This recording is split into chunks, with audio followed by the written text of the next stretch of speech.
What's up, everybody? I hope y'all are having a wonderful day. Yes, it's me, Anthony. I have a nice, freshly clean shaven face because it's starting to get hot now, and I don't wear a beard during the spring and summertime. So that's why you're going to see this weird looking face from now on. But I wanted to get into a video that I've had a lot of questions on, and this one's going to be on how to start to raise chicks. Let's say you want to get backyard chickens. I know a lot of places like Tractor Supply and your local hardware store are starting to get shipments of chicks in. There's a lot of people that really do want to start doing this and raising their own chickens, but they don't even know how to get them from being little fluffy balls of chicks to being full-grown chickens. So that's what we're going to talk about today. I'm going to show y'all how I do it. Super easy. Let's go ahead and get started.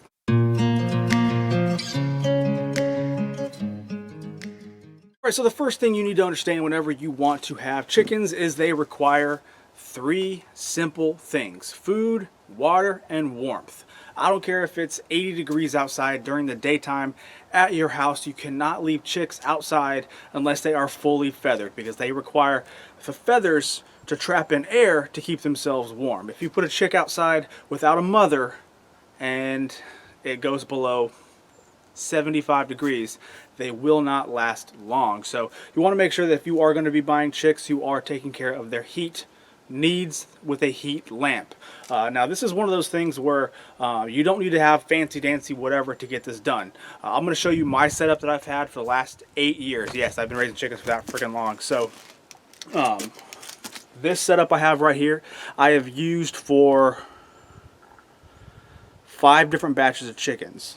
Over there, most of them died, obviously, because of raccoons and possums and hawks, you name it. But I still got a few left, and they all grew up in this brooder. And I want to show you all some of the characteristics of it. That way, if you want to build something similar, you totally can.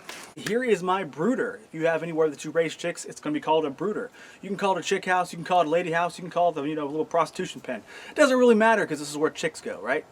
So basically, when you want to raise chicks, there are 4 things you're going to need. Somewhere for them to be: water, food, heat. That's all this thing's going to bring. All 4 of those. So a place to put them. Food. You're going to get you some form of feeder. This one's plastic. Plastic's just fine. You can get the steel ones. You can put them in a bowl, but just keep in mind, whenever you have anything, they're going to kick poop in there. They don't know it's good for them, so you're going to have to constantly change the feed out. So if you get something like this, you won't fill this entire thing with feed, because you'll be wasting feed, because the pee and poop will make the feed go bad. So you'll fill something like this small, only a little bit in there. That way they can eat, but when they do ruin the food, you're not losing too much. You're not losing a lot of money. So keep that part in mind. I still got to clean this thing. For those of you who may be wanting to redo this or getting a hand-me-down one, clean it with a 110 bleach solution and you'll be fine. Next thing is water. I had to buy new water because I can't find mine. I definitely misplaced it, I'm sure. But you fill this thing up with water. I definitely suggest putting a couple drops, maybe a teaspoon of apple cider vinegar in here, because that will help against pasty butt. If you want to know about pasty butt, I will link a video to Old School Prepper. She has a good video about pasty butt. I'm sure I'll get some. I always do, at least get one. But it's very treatable. But apple cider vinegar helps fight against that. So put some water in here, maybe a drop or 2 of apple cider vinegar. Put this on. It'll fill up to right about here. And again, you're going to have to come out multiple times a day and get the poop out, because they're going to take whatever shavings you put in here, they're going to poop on it, and they're going to kick them in their water. Again, they don't know what's good for them, but that's just part of raising chicks. So, and finally, you want a heat source, a heat lamp like this. You can get them at Tractor Supply, you can get them at hardware stores. They usually sell them right next to the chicks. One thing I would advise, though, is you get the bulbs. You get multiple bulbs. Don't just buy one, because if one burns out, you don't be at the mercy of how far away your store is to come back, to go shopping, come back and replace that bulb, because at that point you might lose a chick depending on how young they are. Yes, that has happened to me before. Had a bulb burn out. I didn't hear them. I come out, I see a dead chick. I say, "What's going on? Where's the light?" Bulb was burnt out. Luckily I had another bulb right next to it, changed it out. The rest of them didn't die, but I did lose one. So that's unfortunate, but hey, having one spare helped me out. Again, be prepared, right? So one thing I wanted to make sure I add, because it's very important, is the height requirements. When you first start, you're going to want to have the heat lamp kind of really in there. and you're going to gauge by how they're acting if they're warm enough or not. When they're nice little puff balls and they have no feathers, they just have that little fur on them, you're going to want that heat lamp pretty close, about 18 inches off of them, depending on how insulated your box is. You'll be able to tell when they're fine because they'll be walking around not panicky. Like, you won't hear those panic chirps, and they'll be pretty content. So you won't have to worry about it too much because they'll be all over the box. If they're too cold, they'll all be huddled up close together underneath the heat lamp. You want to put the lamp closer.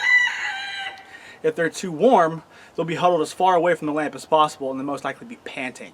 So that's how you gauge how they are. Just think about like a general rule of thumb is you're going to want to move this thing up about 2 inches every single week. That way you're not overheating them. And by the time they're done and feathered out, this thing will be all up to the top. And you can turn it off and they'll be completely fine. Hey dude, I thought we had an agreement, man. What the heck? Here's a quick look inside. Nothing super fancy. It's literally just a frame and the heat lamp. That little bar you see right there, that's for when they start roosting. In about 5 weeks, they're going to want to sleep above the ground. They're not going to sleep on the floor. So I put that in there. That way they can just jump up there and roost there. It seems to work just fine for them. One thing I wanted to mention here is you see how dirty everything is? I haven't cleaned it yet. I'm just showing that, you know, it's going to get dirty regardless. You can put down as much pine shavings as you want to. It's still going to get dirty. I would not use cedar shavings because cedar shavings hurt their little lungs. So pine shavings are perfectly fine. You can usually get them in a big giant bag for like $5. It's no big deal. You can also use straw or hay or whatever. But like I said, don't use cedar. But that's the inside. Super easy. Now another thing I wanted to make sure I add here is you don't have to build your own brooder to raise chicks. You just have to use some sort of container. So a cardboard box can work in a pinch. You just gotta watch out because it will get wet and it'll probably start disintegrating as it gets wet. These things, these little plastic tubs, they work great. Just keep in mind you can only put so many chicks in them at a time. So you can definitely use something like this, but just remember that heat lamp might make the plastic a little soft. That's why I have wood. I don't have to worry about any of that problem. Not to mention I could build that little frame so I could move up the heat lamp as needed. So you don't have to overthink this. I just wanted to put this video out there for those people who might just be getting into chickens, don't really know where to start, and want to do their planning and due diligence before they go buy a set of chicks. Because the last thing you want to do is to go buy a whole bunch of chicks, use them as like an Easter gift, and then don't have anywhere to put them, and they die shortly thereafter. So if you can do a little bit of homework beforehand, come up with a plan, get a nice brooder idea set up, you can avoid all those little issues. That's why I'm doing this video. Not a very long one. I just wanted to get that through to y'all. Some people who may be curious about raising chickens for the first time. If you are, I have a whole bunch of videos on it in a playlist. I'll put a link down below to that. That way you can check that out if you would like to. But if you learned something from this video, please do me a humongous favor and give me a thumbs up. It really does help me out. I appreciate it. Subscribe to my channel if you haven't, and I'll catch y'all later, okay?